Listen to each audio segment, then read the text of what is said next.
Welcome back to the Free Gems Podcast, ladies and gentlemen. You are now tuned in. This is episode 149. 149 of the Free Gems. It's just about one episode away from season 4, which will be the 150th episode. Yes, and I'm not gonna lie, that's gonna have to be a celebration. I'm not gonna lie. Yes. Celebrations. Listen. We about to start going live. So. No, beyond the fact we're about to start going live, let's talk about the fact that I called it. I said, yo, bro, whatever. To the topic we was talking about, what was his name? Ibrahim Traore. I say, yo, this type of shit that'll go viral, and I wouldn't even expect it. And the crazy is I said that, and then boom, shit blew up. Apparently, y'all love this worldwide news content. I ain't gonna lie. So we sticking to that. You know what I'm saying? We gonna stick to what's gonna work. Goddamn. Now we still gonna be talking about a little bit of everything. It's Free Gems. You know we don't stick to one topic. But listen, I love this is Free Gems, and where else are you gonna get some of these gems? I like keeping the audience up with what's going on in the world because we live in a situation where there's so much out there. If you don't pay attention to what's going on, it'll fly right over your head. No, it'll definitely fly right. That'd be me. I'll be sitting here learning this shit in real time. Like, God damn, Kamor knows all of this shit. Like, I really preoccupy my mind with straight dumb shit compared to the smart shit you could. And I'm like, damn, that really makes a difference. Like maybe I should start focusing up on all the smart shit. For real. Nah, bro, it's all good, bro. I just try to find my own way of learning. And the thing about education is education doesn't have to be formal. Yeah, that's true. What people don't realize. Education does not have to be formal education. It doesn't have to be schooling.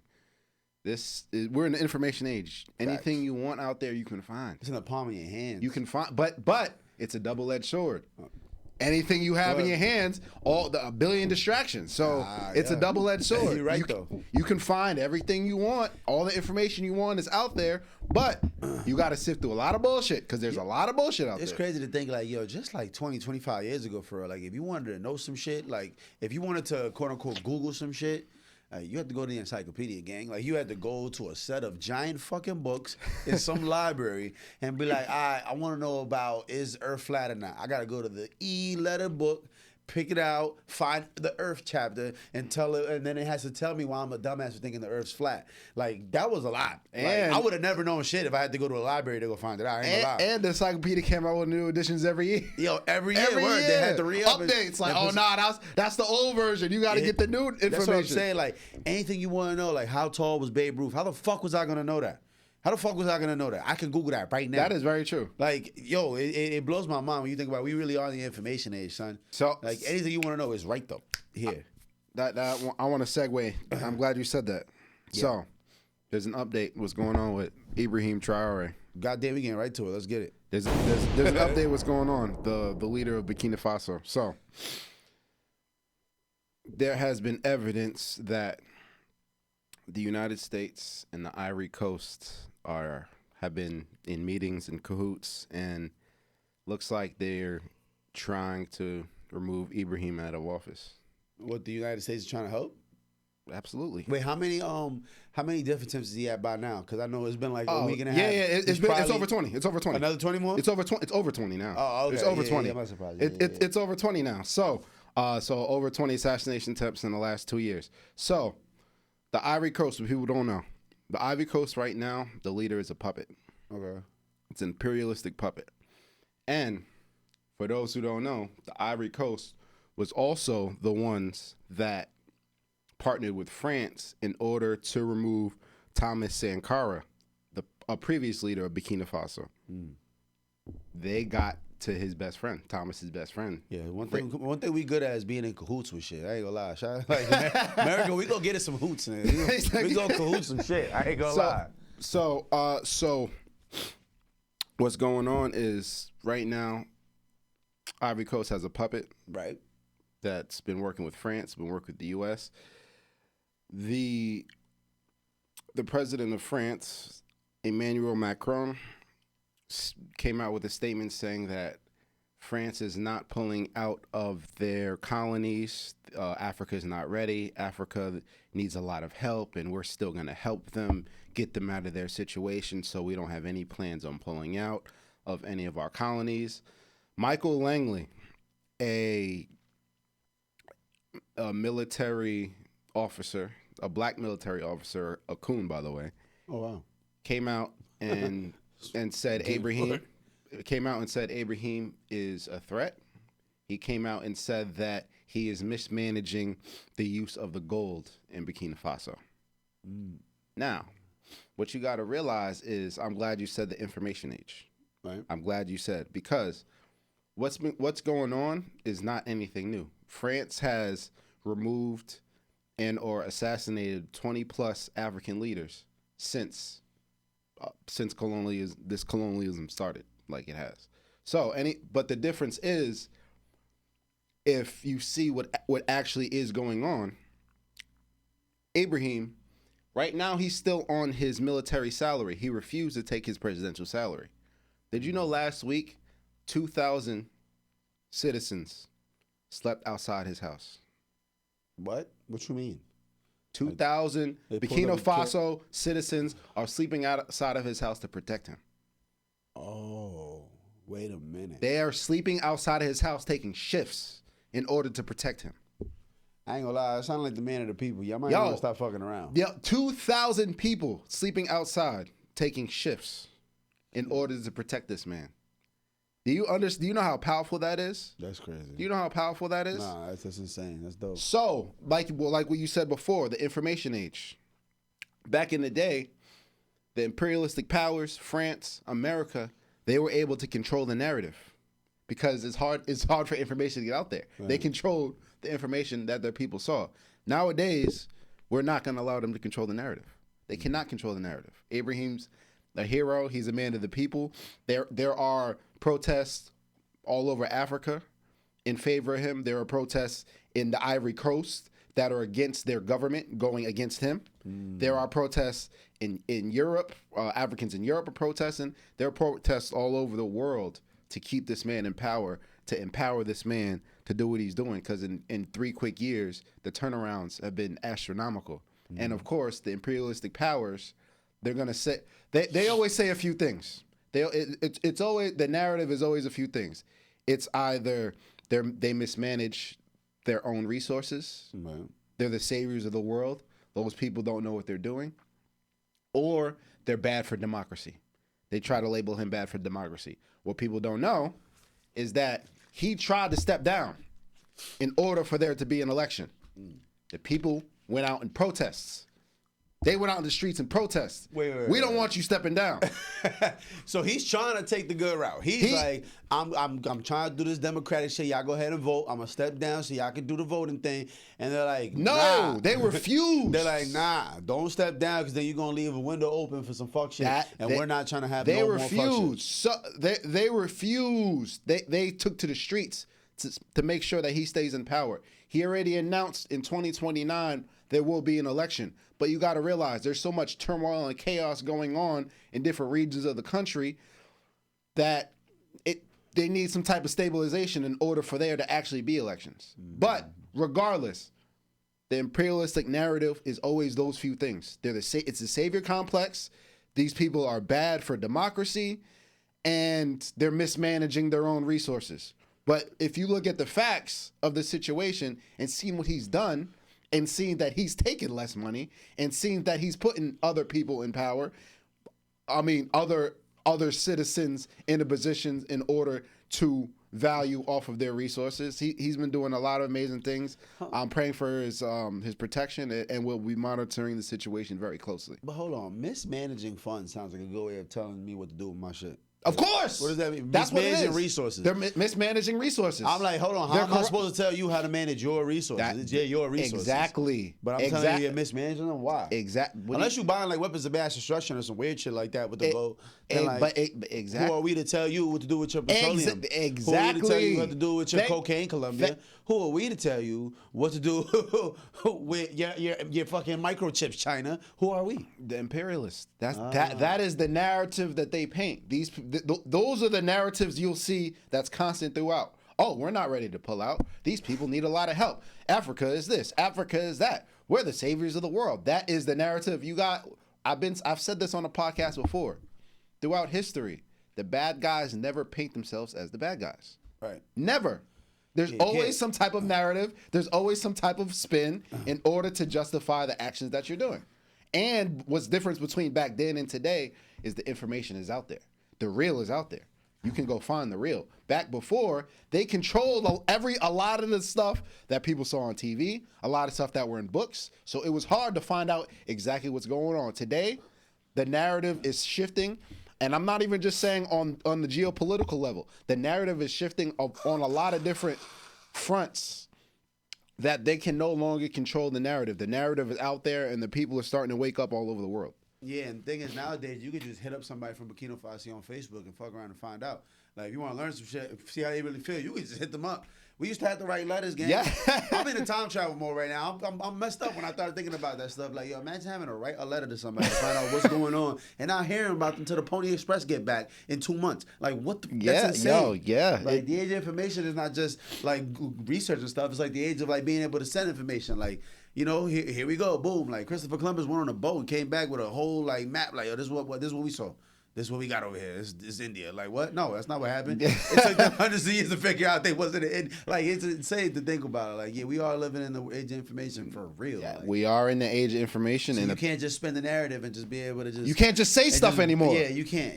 You can try, but the people are starting to wake up. There's going to be 2,000 people sitting on Ibrahim's. You're saying that people are outraged and they're over there protecting him, making sure that they're literally sleeping outside. It's interesting. The citizens. It's gangster. Yo, so. We will be following the story closely. Praying for his safety. There's a lot of other African leaders who are modeling a lot of stuff after them. Is exactly what they don't want. So exactly what they don't want. Yeah. Exactly what they don't want. So, I didn't realize they were still considered colonies. That just sounds racist. I don't know. I don't like that shit. I don't want to be in a colony at all. You think last time I heard colony, that shit wasn't good. Colonialism and imperialism is the graduated form of oppression. That's the difference between slavery. Slavery happens in your own country. Damn. Imperialism happens in someone else's country. Shit. I have the reach to go overseas. I don't have to do it in my own land. I can do it elsewhere and benefit from it in my own land. That is the graduated form.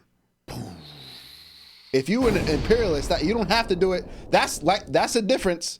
It's no different between the mob and the street gang. The street gang is out here patrolling their own territory. The mob is going across town and controlling other territory.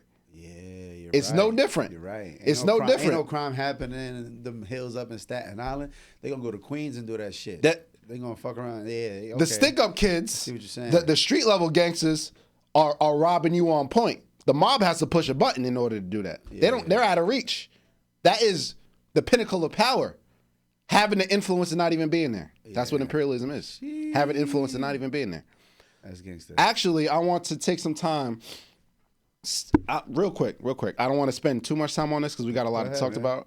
But I want to spend some time to delve into the history of how colonialism started in Africa and how it reflects present day. Please real quick. I'm here. We got all the time. So, have you ever heard of the Berlin Conference? No. Berlin Conference. Berlin is in Russia? Berlin's in Germany. I started my first Berlin, Germany. I don't know why I thought about Russia and then Gucci Mane came to mind. Never mind. Russia, Berlin's a song. It's a lot. Don't mind me. So Berlin, Germany. So in 1890s, a bunch of European powers sat down at a round table and discussed how they're going to divide up Africa because Africa had all the resources. Right. The main players, it was the Spanish, the English, the Portuguese, the Italians, the Dutch, the Germans, for the most part, were the main players. So they sat at this table how they were going to divide Africa. And what they did is, after they literally invaded the shores of Africa. But let's talk about it from a strategic standpoint. Let's talk about it from an outside standpoint. How is what happened directly after the Berlin Conference, how is that not considered a world war? A coordinated attack by some of Europe's most powerful, most influential countries on unsuspecting African tribes and African countries, sovereign African nations. How is that not considered a world war? Yeah, you talking about 1890. This ain't no 1500s. This ain't slavery time. This is much. I'm trying to put the timepiece together. Do you know why? Because who tells the history? A world war is only when Europeans fight other Europeans. How is that not a world war? How is that not considered a world war? They coordinated an attack on all shores of Africa. How is that not considered a world war? Because the Europeans are not fighting other Europeans. That's why. So who tells our history? That's what you have to pay attention to. Who tells the history? That is World War I, if you ask me. Damn. That's World War I. So, following the Berlin Conference, what happened? The result of that, there were winners and there were losers. What countries won, per se, quote unquote, per se? France. Yeah, majority of Africa speak French. Britain, and the Dutch. Leopold got the Congo. King Leopold got the Congo. Those were the three countries that really won, quote unquote, after the Berlin Conference in colonizing Africa. Germany got the short end of the stick. Now Germany's like, wait. Yeah, nobody speaks German. But Germany's like, wait, we called this conference. Oh, shit. We called this conference. I want to recount. Right. I want to recount. They're upset. Hell so yeah. How the fuck we made the game? We told niggas to pull up, and now we on the bench. Exactly. So they tell you that World War I started from the shot heard around the world. Oh, that kind of contributed to it. Shit, but that's bullshit. Okay, I see where this is going. What just happened? Mm-hmm.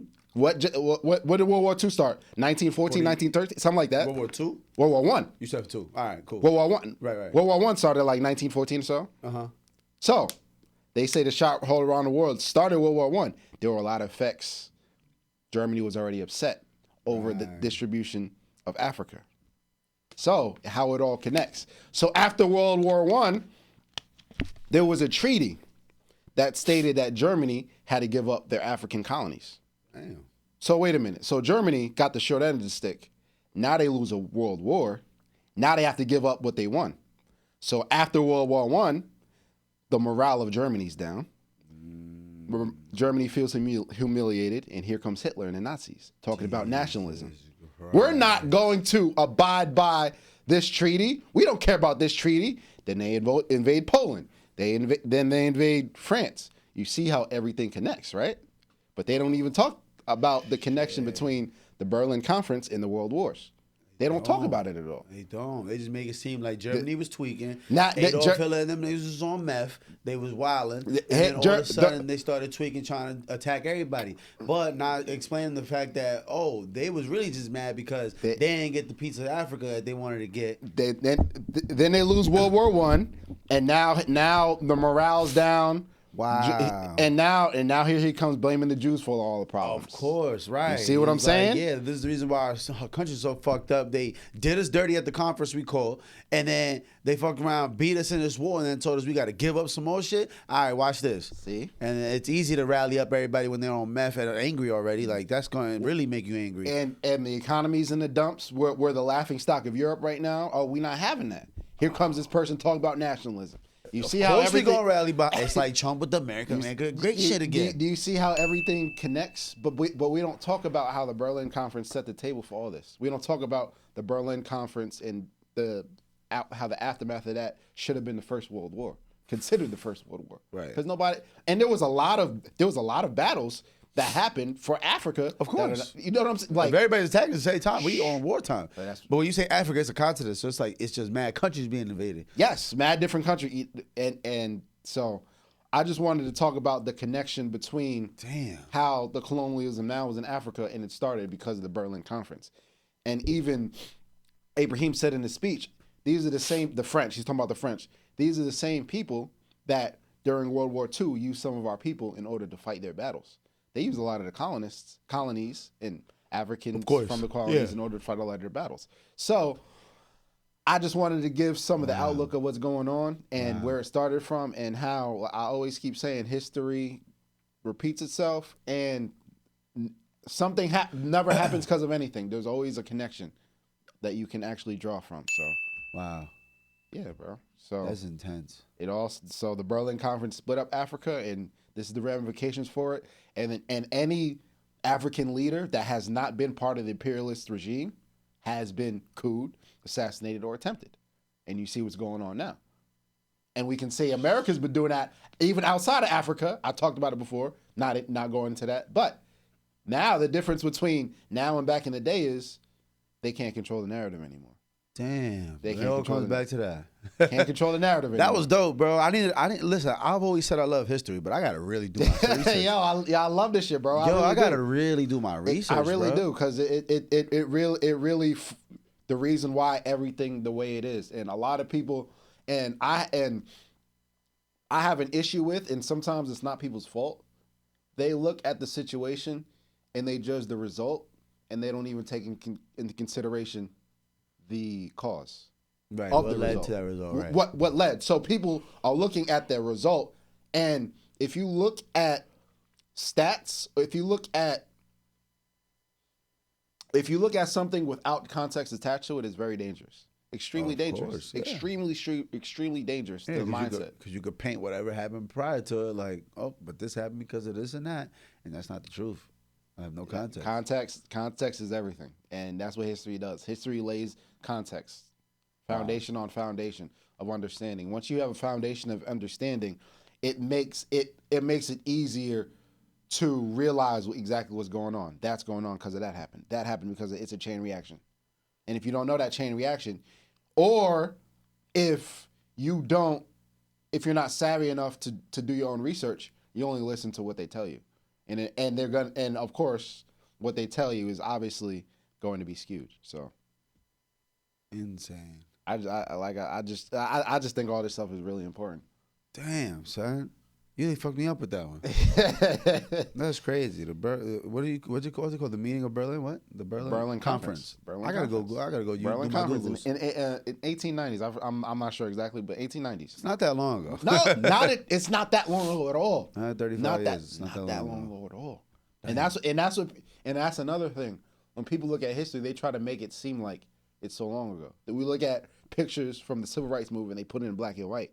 They want you to make it seem like it was so long ago. That was 1 year removed, gang. You feel me? Yeah. The boomers are still alive. Yeah. Yeah, alive and well. Yeah, they're the first generation removed from that. The first generation. So that means their parents had to deal, you know what I mean? Yeah. So. Insane. Yeah, so this the free gems. I just try to give you guys gems as much as I can. Nah, for sure. But in other news, man, I know you've been seeing this whirlwind that's been going on with Uncle Shay Shay, man. We gotta get into it, man. It's getting nasty out there. Cause see, when we first spoke about this, yes, we kind of just laid out like, yo, look, we're not going for that. We're standing with Shannon Sharpe. And other news I just came know out since. There's been a lot of information since. And I ain't gonna lie, Shay Shay, you's a freaky motherfucker, but I understand. Let's get into it. I want to hear some of these details. I want to hear what's been going on because so much things have unraveled. All right, so Shannon Sharpe, for people who don't know, former NFL superstar, Hall of Famer, media superstar as well as a personality. He's been real famous recently with this Cat Williams interview and all that. We spoke about him last episode. If you don't know who Uncle Shay Shay is, you're under a rock.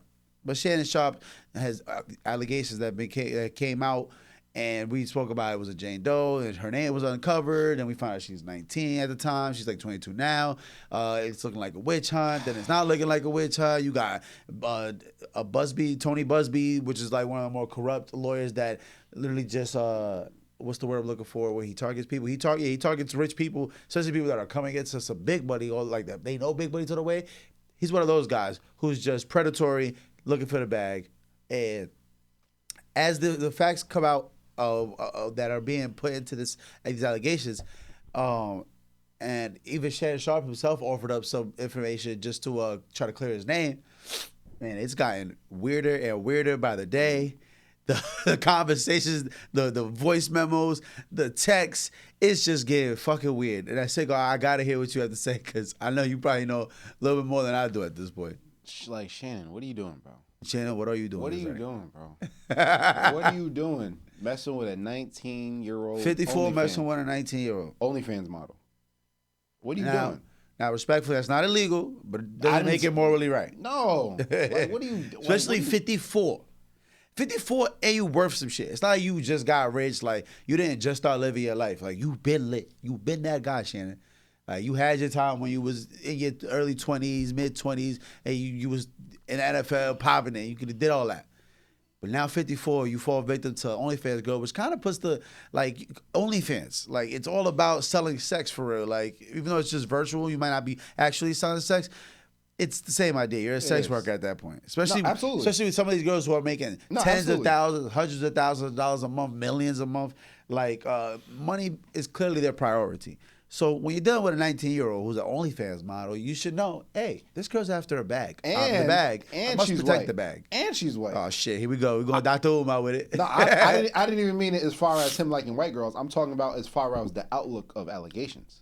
Yeah, it's not gonna be good. What 19-year-old white girl? That's all. Yeah. I'm not saying that because she's white. I'm saying that because a white girl points a finger at a black man.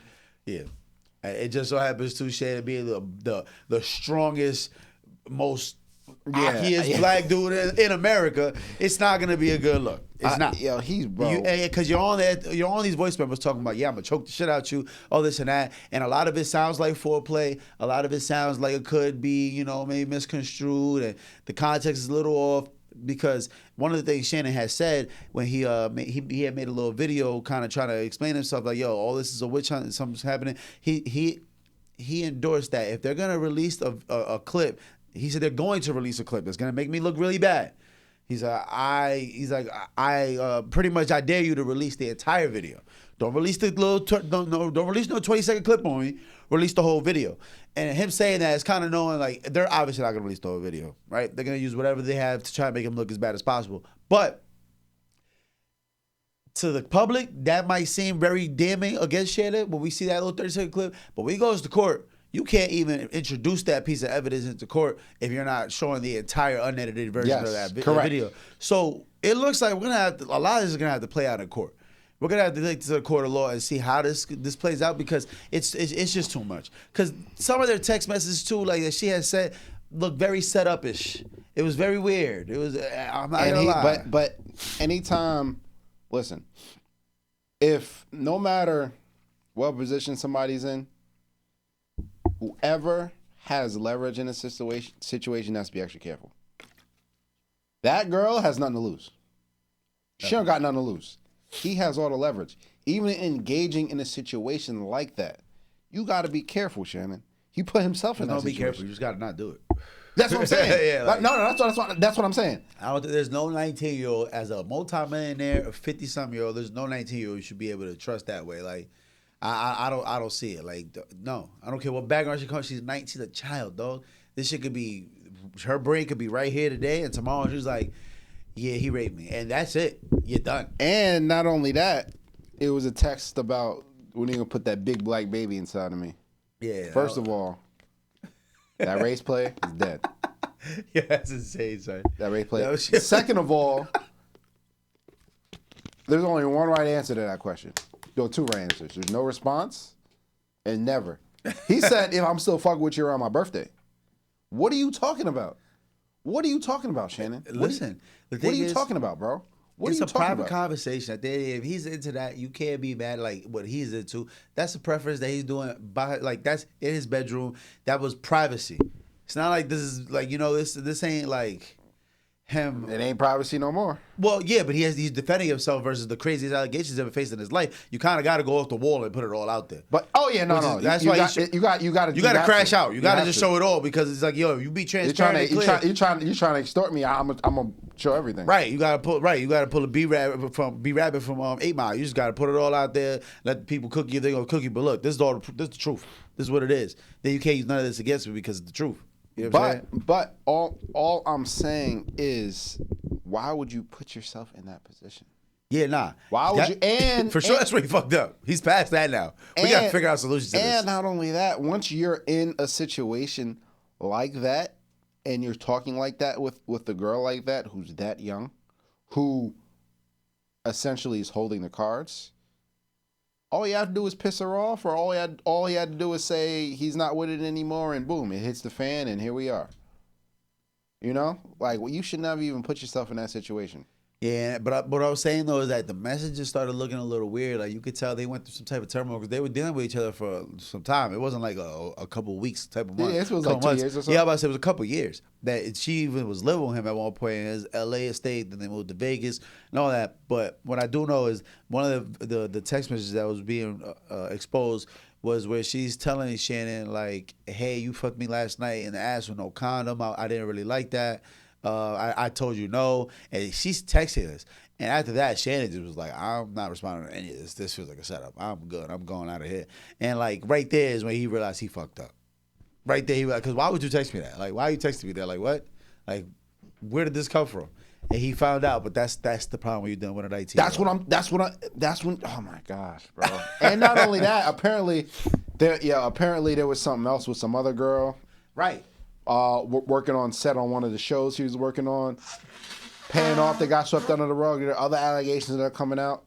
And apparently on Nightcap, it was the episode Nightcap with him and Ocho. Yeah. And he's on the screen or whatever. And you see him go over the screen like, "Shut the fuck up. Shut the fuck." Like, no way. Different person. That's a bad look. Shannon. Nah, I knew he was bad. moving different way. He did the live draft. They did a live draft stream, and Shannon on there with Tim's on and a Louis Vuitton denim fit. I said, "Oh, he acted different. He's trying to change something. I've never seen him dressed like this. I didn't even know Shannon could put that shit on like that." My son had the full Louis V denim jacket with the Louis V denim pants with the Tim's on. I said, "Hold on, Shannon, what the fuck's going on?" He's trying to change the perception. Like, look, I could get bitches. I could put this shit on, get fly, and be an attractive dude. I just be wearing all that workout equipment because I be at the crib comfortable. But when I want to put that shit on, I can fuck any of these hoes. It's kind of what he was trying to do, if you ask me. Because I ain't never seen him dressed like that. But all of a sudden, the delegations come out, she had to come out with that shit on. You know what I'm saying? It's not a good look. It's not a good look at all. And a lot of these grown men have a mindset of little boys, bro. You in your mid-50s. What are you doing, bro? Late 50, he's 57 right now. Like, what are you doing, bro? So, I mean, it hurts, but honestly though, I think, I don't know, man, because she's putting like rape allegations and shit, and saying shit was not consensual. Yeah, I'm not going for that. I'm still not jacking that. He could be dead wrong for fucking with a 19-year-old. Okay, still not illegal. There's nothing you can really say past, yo, you morally fucked up, right? But like, I'm trying to say, did he do something illegal that should cause him to lose $100 million? Did he do something that should cause him his freedom? Did he do something like? Mind you, this is a civil suit. She's not a criminal. This is exactly. This is civil stuff. 50 million. Civil suit. Extortion. You got to give me some proof of something he did wrong. But you got to give me some proof of something he did wrong.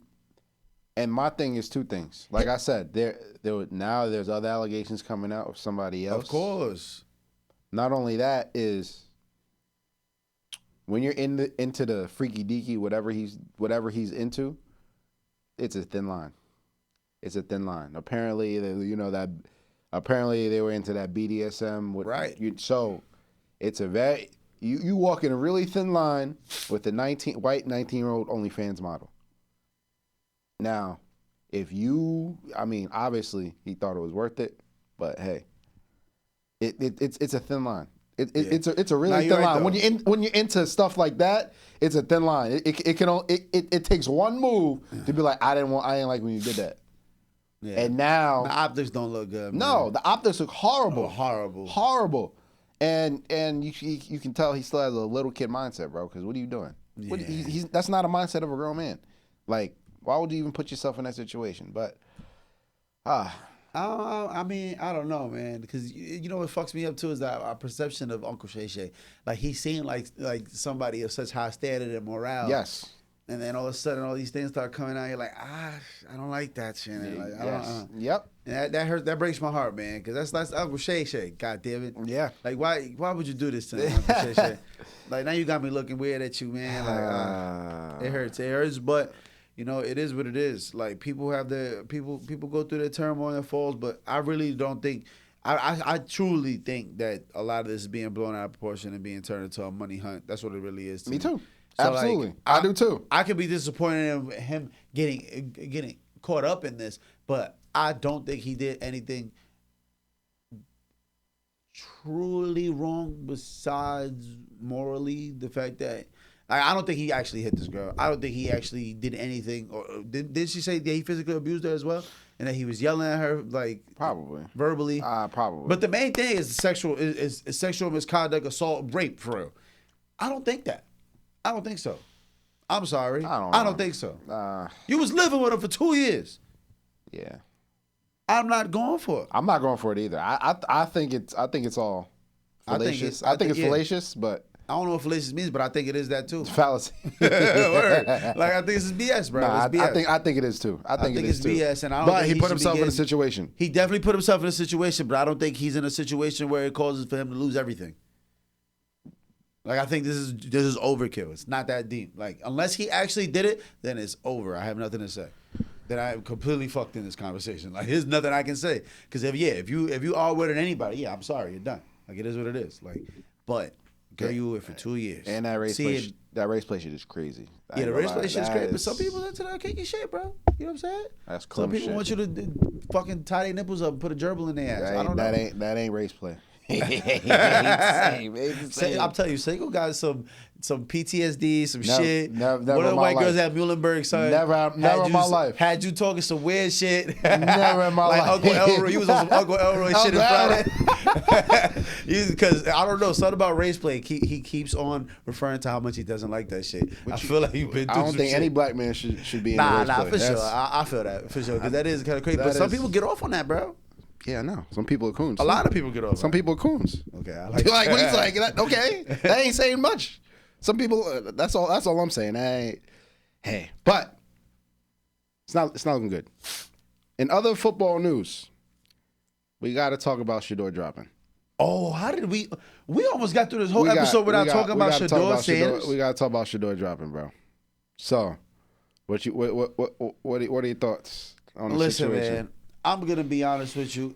I said it before. Shador is going to be amazing. I think that they need to stop playing and put some respect on my boy Shador's name. The Cleveland Browns, first of all, we've never seen nothing like this.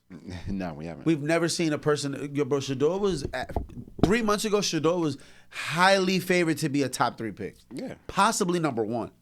Mm-hmm. How do you go from a top 3 pick to being the 149th? I think it was 149th or 5th round, 150th.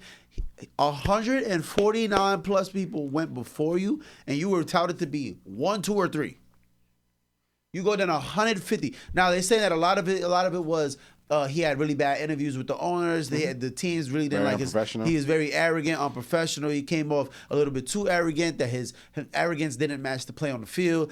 And I understand all that, but at the end of the day, the play on the field like shows that he was a top 2 round, top 3 round talent, no matter how you shape it. There's no way in hell you're about to tell me Jalen Milroe was better than him. There's no way in hell you're about to tell me Tyler Shaw was better than him. Tyler Shaw is crazy. Tyler Shaw from Louisville was better than him. Tyler Shaw is Trevor Lawrence's was in Trevor Lawrence's class. He's like 26. Bro, he literally 26. Me and Tyler Shaw could have went to high school to get damn near like. He's like Brandon Whedon. Yeah, Brandon Whedon is 28. I know. I think Brandon Whedon went to like the military and shit and came back. His shit was a little more honorable. No disrespect to the people that lasted a long time in college because of injuries, COVID, no disrespect, JUCO. No disrespect to y'all. But you know what it is? Look, you're a 26-year-old rookie. It's not really looking good for you. Taylor Gabriel? Dylan Gabriel. No, Dylan Gabriel. I said Taylor Gabriel. The most disrespectful shit ever was.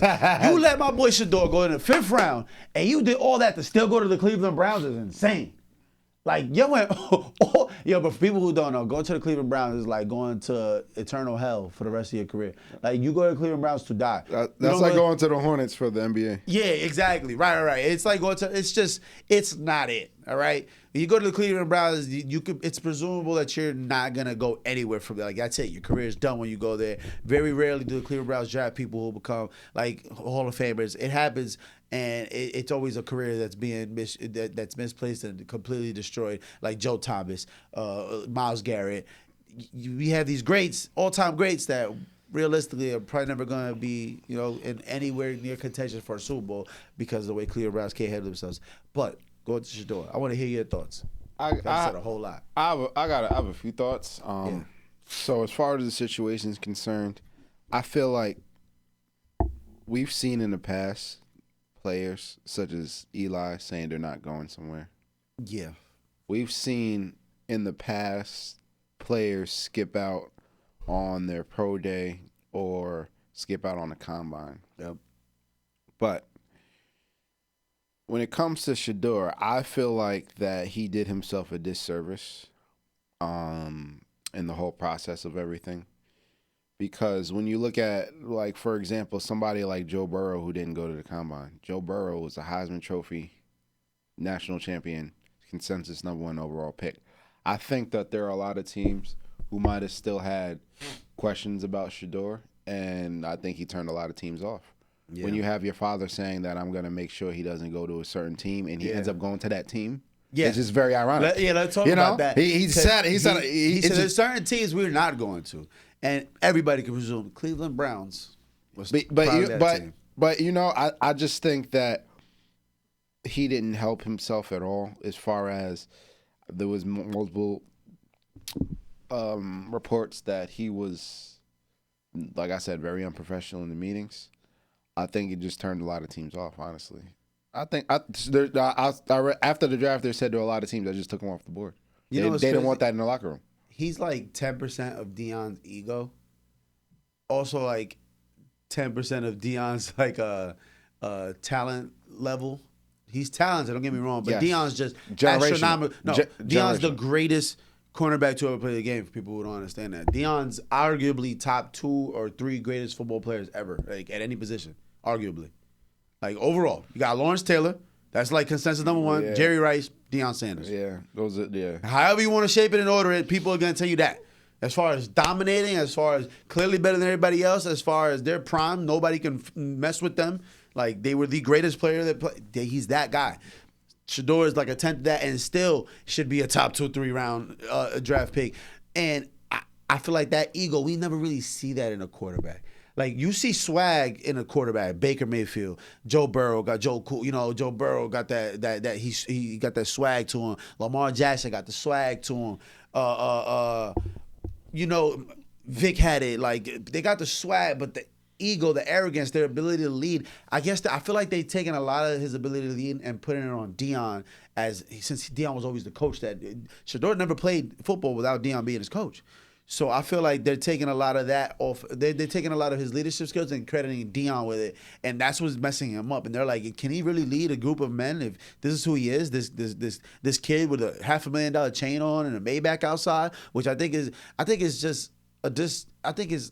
it's not right though that they're treating him like that just because he got some money from NIL. He's gonna be extra arrogant. Why? Deion's my dad. I'm the man. I'm super famous. Like I feel like all I want to say is 31 teams are going to be fucking sick to their stomach because I'm going to double back on what I said. Shador will be a top 5 quarterback one day. I think within this year, we're going to see him become a top 10 talent, and they're going to be fucking sick to their stomach. And just watch. I think about week 4 or 5, Shador will be the starting quarterback on a team that has 5 quarterbacks on the roster right now. Including the fact that they drafted somebody 2 rounds before him in Dylan Gabriel, who's a fucking scrub. They got Dylan Gabriel. Yes. Deshaun Watson, who won't be ready for the start of the season. Joe Flacco, who's my dad's age. Kenny Pickett, I'm better than. So it's gonna be interesting.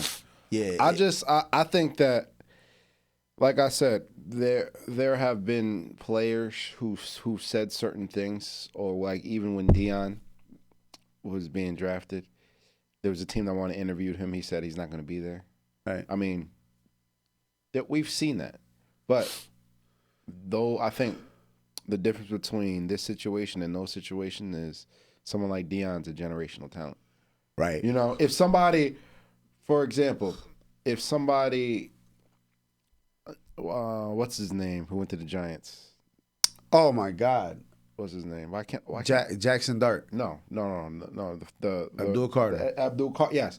If somebody like Abdul Carter didn't want to run, somebody like Abdul Carter said he didn't want to speak to certain teams that were later on in the draft, nobody would have a problem with it because he's a generational talent. Yeah, so what you're telling me is that Shador You're not jacking Shador. I'm saying he's not a generational talent. Yeah, you're right. He's not generational. I heard Marcus Spears said to on ESPN, he said if this was Caleb Williams with this exact same attitude, it would not be a problem. That's what I'm saying. Nobody would care. He would have still been because number he one. was a consensus number. Yeah, but that's the thing. They had Shador there. No. But it was more of a conversation between him and Cam Ward. The conversation between him and Jackson Dart. Some people might, But as far as draft prospect, they were more on the same level. I'm talking about there are players like Joe Burrow who's generational. If Caleb Williams said that, generational. Nobody would bat an eye twice. But there are some teams who might have wanted you that you turned off, that you acted like you were a generational talent when you weren't. And I'm not saying he can't be a great player, but what I'm saying is I don't necessarily like his approach. Now, this could work out well for him. This could be the greatest marketing thing in the world ever. I just saw he was at a school in Cleveland just now. He just went to a school in Cleveland and the kids were going crazy. Like, of course. This can be a crazy bounce back type of story, a redemption type of story. He definitely lost millions up front, but it could be good for him on the back end. And I guess we'll see what happens. And for people who don't understand too, you just said a really important thing. He just lost a lot of money, ladies and gentlemen. Like we're talking millions on millions. Oh, yeah. Like the difference between him being a first round quarterback, a top 10 picked quarterback, and him being a fifth rounder is literally him signing for a 5-year, $6 million a year deal for $30 million, and him getting $800,000 a year for 1 year. Maybe 2. He might get 2 because he's a quarterback. They might give him $1.5 million or something, $1.8 million for 2 seasons, as opposed to getting 30. As soon as he would have signed, they would have given him some crazy signing bonus for like $10+ million, and then the other 20 would have came. So like he just lost out, and he would have had a 5th-year option. Now he when I tell you the difference of what they did, the Cleveland Browns really won by doing that. And because they put the fire in his ass by throwing Dylan Gabriel's bum ass in front of him, and then he got to fight for his job versus Joe Flacco and Kenny Pickett, who was a former first-round pick.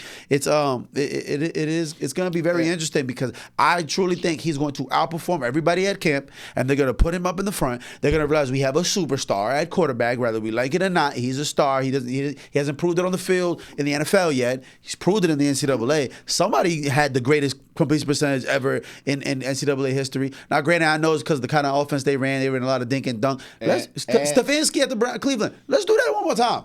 Let's run that back. Let's do the dink and dunking. You got David Njoku. You got Jerry Jeudy over there. We could put something together. Let's make something happen, bro. And that's unfortunate. His O-lines get 100% be better than the Colorado's too. Unfortunately, he went to Cleveland. I have to root for his downfall, but.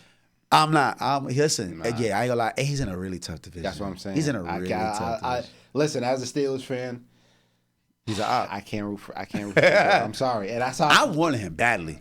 I wanted him badly. I'm okay without him. I'm okay. Yeah, Seiko's not high on Shador. Listen, Mark, my words. Marv, we will be here next year, and I will be talking mad shit about how Shador is a top 5 quarterback. Last thing on this subject. Yeah. As a Steelers fan, the next year's draft quarterbacks are 10 times better than this year's. Do we plan on losing 12, 15 games? Listen. Right now, we have like 10 or 11 picks for next year. So we have the draft capital in order to move up to select somebody. I feel like if they selected, I feel like they made a mistake with the Kenny Pickett draft. That was more of a need pick than somebody they wanted. And an homegrown pick. That's what Pickett was in their backyard. I think and they've been botching the quarterback situation. I think Big Ben stayed a 1 or 2 years too long. For sure. But instead of, I'm tired of going through the motions of getting somebody for the position rather than somebody they really wanted. Yeah. So next year is the opportunity for that. So that's my stance. So you don't give a fuck about losing this year? I hope they get Rodgers. I think Rodgers would be good. I fucking hate Aaron Rodgers. As a person, I can't stand Rodgers, but Rodgers is a great player, and he played well last year. Barring injuries. Back half of the year. Yeah, he was going crazy. The back half of the year, he did his thing. And in reality, the Steelers, on paper, they have all the tools. Hey, bro, we got George Pickens and DK Metcalf. If I'm a quarterback, I'm Shout out my boy to Kalen, baby. I am signing up if I'm a quarterback. And Roman Wilson, it's his redshirt year. Don't forget, he was a rookie last year. Who the fuck is Roman Wilson? Yeah, receiver out of Michigan. Word? Yo, Watch that Michigan. Yo, Michigan. They let it go. They let off like they had like 2 D tackles going like the top 10. Yeah, Mason Graham went crazy. And they had that big nose that went early. I wanted the Steelers to get him, but yeah, he was like the 6th, 7th pick. But I think the Steelers' first round pick Harmon. They just got Cam Hayward's replacement. I think it was an amazing pick. Listen, the way that O line was getting gashed. Shout out to my boy Travis Hunter. Shout out to Jacksonville. I ain't gonna lie. No, that's crazy. They made a big move with the youngest GM. The GM's 34. Bro. He look it. If I'm not mistaken, I'm thinking who the GM. No, I'm thinking about the Browns GM. Browns GM, young black dude. And yeah, they gave up a lot, but generational on both sides. I think they're gonna really give him a shot at trying to play both sides. I think they're gonna give him a shot, like to put him heavily on the offense. Like, I think it's gonna be primarily defense, but we're gonna put him in every drive. We're gonna throw this motherfucker out there. Him and Brian Thomas Jr. Yeah, that's what I'm saying. With Brian Thomas Jr. For people who don't know, he was a standout stud rookie receiver last year from a wide receiver aka LSU. Yeah, wide receiver U for real. Speaking of wide receiver, RP Karen Lacey, but yeah. Yeah, damn. But and so we're on sports. So you see, the Eagles went to the White House. You see Saquon. They slandering Saquon. They going. Was he like golfing with Trump or some shit? Yeah, they was golfing with Trump. Then they put out a tweet saying that people are mad that I respect the presidency. They're trying to make this political or whatever. And he said, I plan on finishing my round with Trump or whatever, golfing. And then he attended the White House with the Eagles and everything. And he's been getting a lot of backlash about it. So I just want to know your thoughts on the whole situation. I want to know your thoughts. I mean, he's his own man. He has the ability to do anything, man. It's not all the time that you'll be able to say, yo, I won a Super Bowl. I broke for 2,000 yards. I left a team that didn't want me to go to a better team. I just got double the money I was getting last year. He's riding his high horse, all right? Now, if the man want to create an experience and be like, yo, when I was 28 years old, I went and I golfed with the president.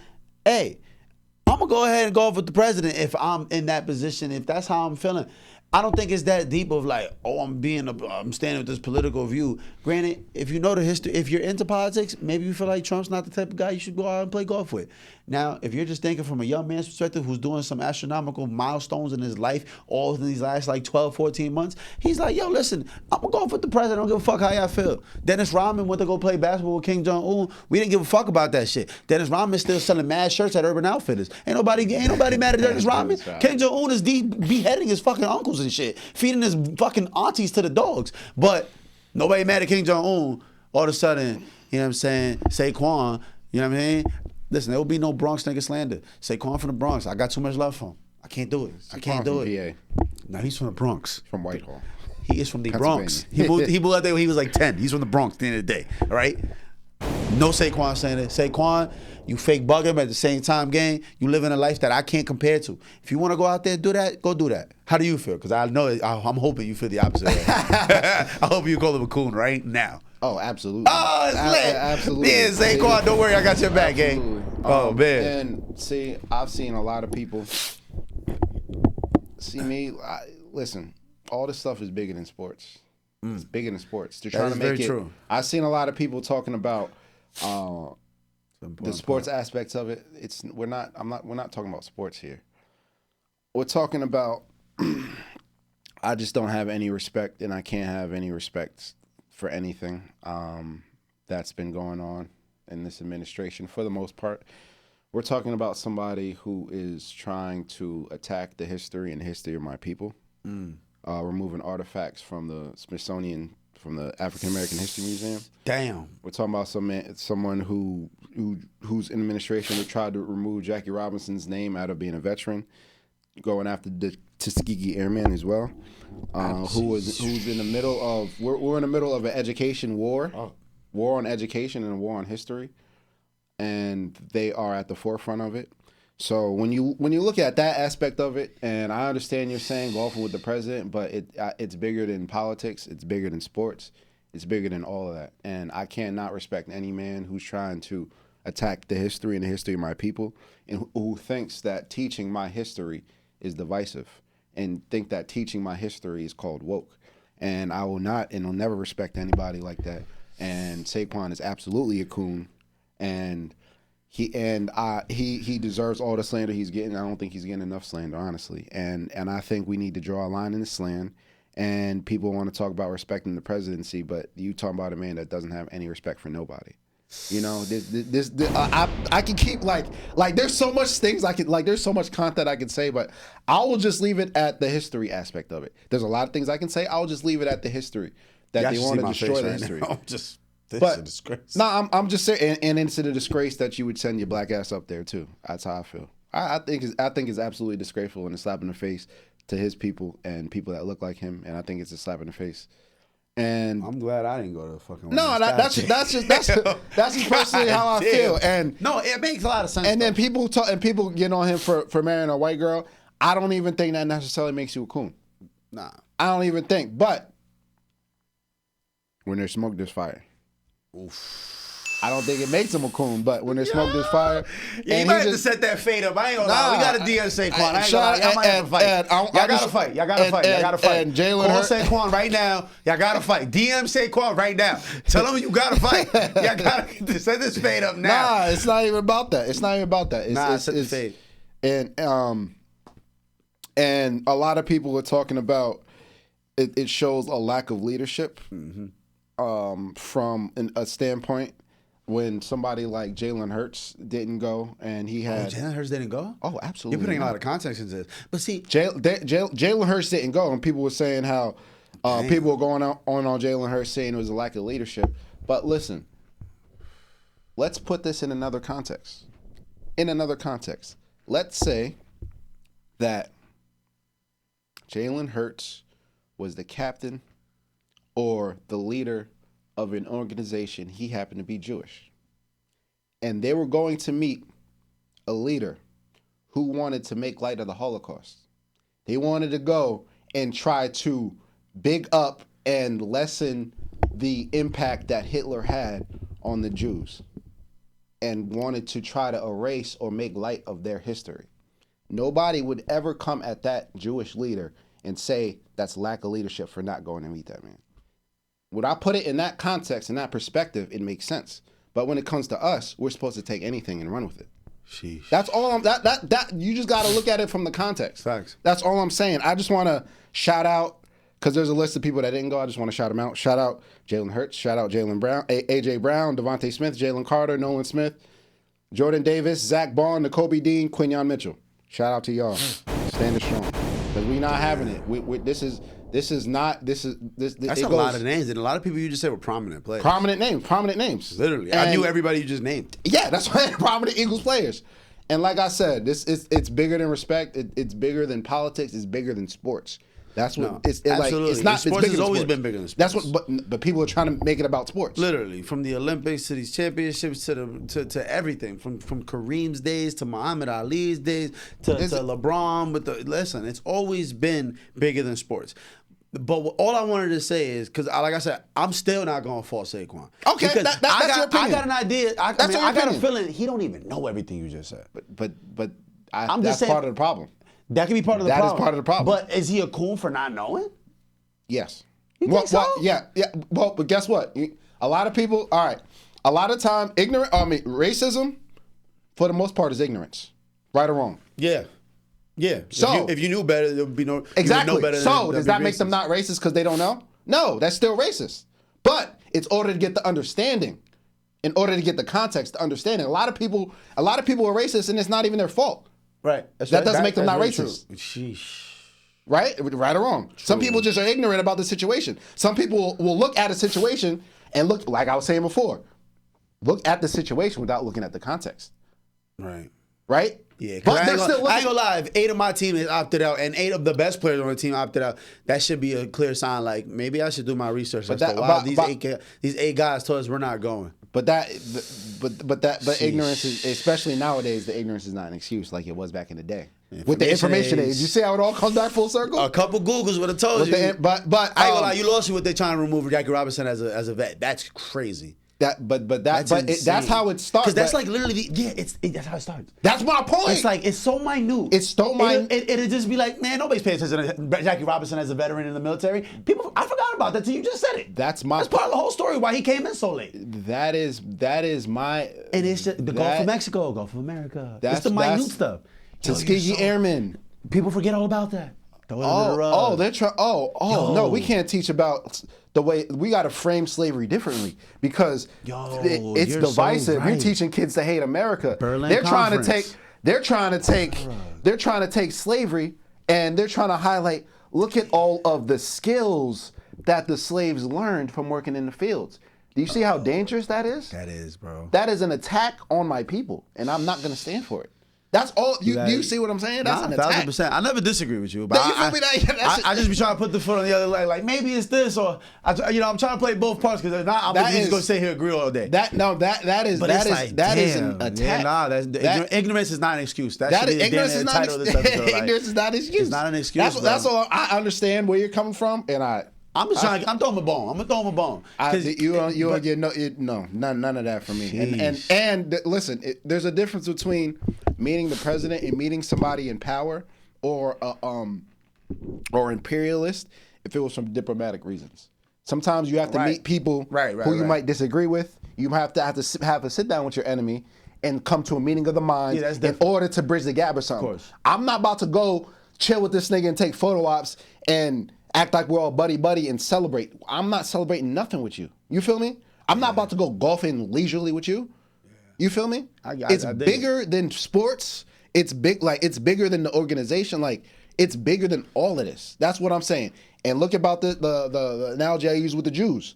Nobody would fault that leader, that Jewish leader, from not meeting with them. Nobody would fault them. Nobody would fault them if they were trying to change the mindset of the people based on the Holocaust. Nobody would change. If they were Nazi sympathizers, nobody would think twice and think that leader's wrong for not meeting with that leader. That's all I'm saying. You gotta change the narrative. Listen, Seiko standing on business again. Listen, I ain't gonna lie, Seiko, you got 48 hours to respond. I'm hitting your DM after this. We're gonna set up this fade. Listen, that's all I'm saying. It's been a Free Gems podcast, man. It's been a Free Gems podcast, episode 149. Thank you guys. Episode 149. Shout out to Seiko. Shout out to Mall. Shout out to Bravery Studios. Yeah, shout out to Bravery Studios. In Dolphin, New Jersey. Come record your podcast here. Yes. You know what I mean? We are growing organically. We thank all the supporters and everything, all the haters and everything. Can't thank y'all enough, man. We don't. What was it? We went up like fucking 6,000 subscribers in the last week. Yeah. Went up like 18,000 on TikTok. Literally. We're at like 20.2K, something like that. Jeez, man. And all because of y'all, and all because of this man right here, the man behind the camera over there. And I want to thank my co-host as well. You feel me? It's been a team effort. You know what I mean? For sure, man. Thank y'all so much. Guys. And it's really all because of y'all. So appreciate y'all, man. And Free Gems 149. We out of here. We gone. We see y'all next week, man. Yes, sir, Ski.